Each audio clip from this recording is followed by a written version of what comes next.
আজকের ভ্রমণে আপনাদের নিয়ে চলছি ঢাকার জাতীয় চিড়িয়াখানায়। শহরের ব্যস্ততা থেকে একটু ভিন্ন এক জগতে, যেখানে মানুষ আর প্রকৃতি যেন একসাথে গল্প বলে। গেট দিয়ে প্রবেশ করতেই টিকিট কেটে নিলাম, জনপ্রতি 50 টাকা করে। ভেতরে ঢুকতেই চোখে পড়ল পুরো চিড়িয়াখানার একটি ম্যাপ। এত বড় জায়গায় ঘুরে দেখতে এই ম্যাপটি সত্যিই বেশ কাজে লাগে। আর শুরু হলো আমাদের আজকের প্রাণী জগতের অভিযাত্রা। হাঁটতে হাঁটতে প্রথম দেখা মিলল রেসার বানরদের সঙ্গে। কেউ লাফাচ্ছে, কেউ গোসল করছে, আবার কেউ দর্শনার্থীদের দিকে কৌতূহলী চোখে তাকিয়ে আছে।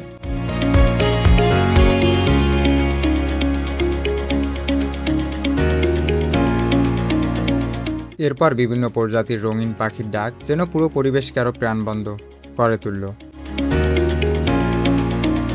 কিছু দূর এগিয়ে দেখা হলো কাঠবিড়ালির সঙ্গে। ছোট ছোট বাচ্চারা এদের দেখে দারুণ আনন্দ পাচ্ছিল। সেই মুহূর্তগুলো সত্যি মন ছুঁয়ে যাওয়ার মতো। এরপর সামনে হাজির হলো বাংলার গর্ব রয়্যাল বেঙ্গল টাইগার। তার রাজকীয় হেঁটে চলা আর তীক্ষ্ণ দৃষ্টি যেন মনে করিয়ে দেয় কেন তাকে জঙ্গলের অন্যতম শক্তিশালী শিকারী বলা হয়। বাঘের পর দেখা হলো এশিয়ার কালো ভাল্লুকের সঙ্গে। কিছুটা অলস, আবার কিছুটা কৌতূহলী ভঙ্গিতে সে এদিক ওদিক ঘুরছিল। এরপর দেখা মিলল সিংহের। দূর থেকে তার উপস্থিতি অনুভব করা যায়, একটি নীরব অথচ শক্তিশালী ব্যক্তিত্ব। এরপর চোখে পড়ল একজোড়া সাদা কবুতর। তাদের শান্ত উপস্থিতি যেন প্রকৃতির এক কোমল সৌন্দর্যের প্রতীক। পাশেই ছিল টিয়া পাখি আর ময়না পাখি। তাদের রঙিন পালক আর চঞ্চল আচরণ সবাইকে মুগ্ধ করেছিল।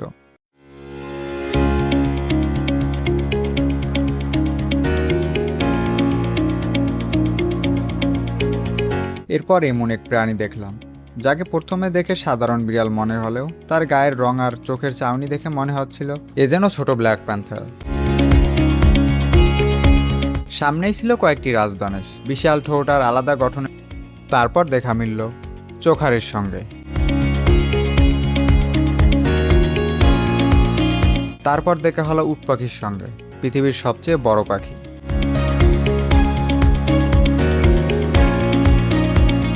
আর একটু এগিয়ে চোখে পড়ে ডানা মেলে দাঁড়িয়ে থাকা ময়ূর। তার পাশেই ছিল দুর্লভ সাদা ময়ূর, যার সৌন্দর্য সত্যি ভাষায় প্রকাশ করার মতো নয়।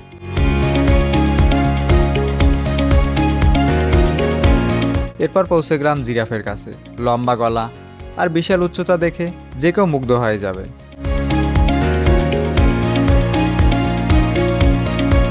এর কাছেই ছিল গাধা এবং একটু পাশেই ছিল জেব্রা।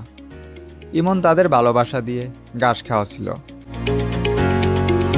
এরপর সামনে এসেই ঢুকে পড়লাম প্রাণী জাদুঘরে। এখানে প্রবেশের জন্য জনপ্রতি 10 টাকা করে টিকিট কাটতে হয়। ভেতরে ঢুকতে চোখে পড়ল বিশাল এক তিমি মাছের কঙ্কাল। এছাড়া বিভিন্ন প্রাণীর কঙ্কাল সংরক্ষণ করা হয়েছে, যা আমাদের প্রাণী জগৎ সম্পর্কে নতুনভাবে জানার সুযোগ করে দেয়।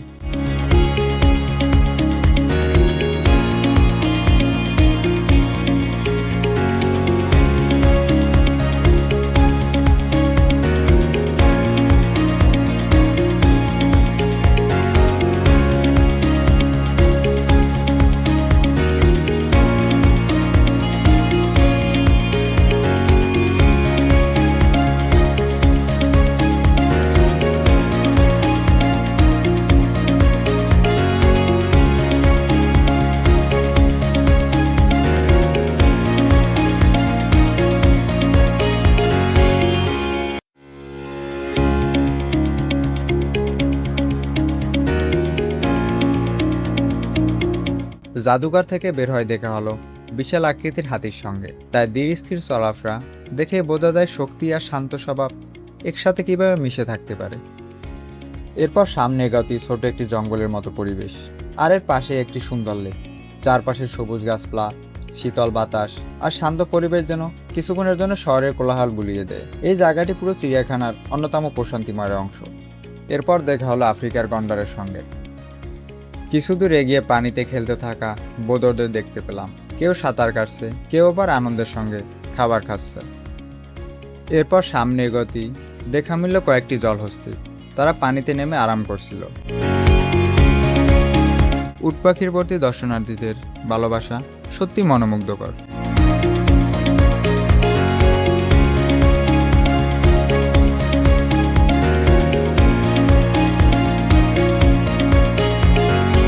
এরপর দেখা হলো বিভিন্ন প্রজাতির বানরের সাথে।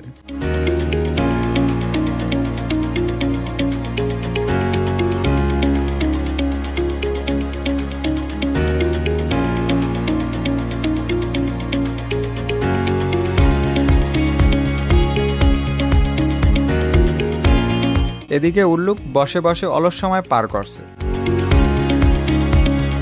এরপর দেখা মিলল আফ্রিকার বিখ্যাত বেবুনের সঙ্গে।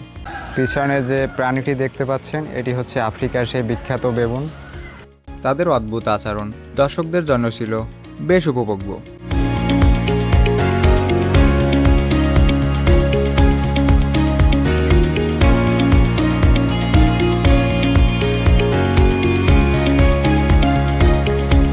এই যে চিড়িয়াখানা রয়েছে এটি প্রকৃতপক্ষে হচ্ছে প্রাণীদের জেলখানা, কারণ এরা সবাই এখানে জেলের মতোই আটকে রয়েছে। মানুষ এদের আসছে, দেখছে, একটু উপভোগ করছে বিনোদন, বাট এদের কষ্ট দিয়ে আসলে বিনোদন উপভোগ করা হচ্ছে।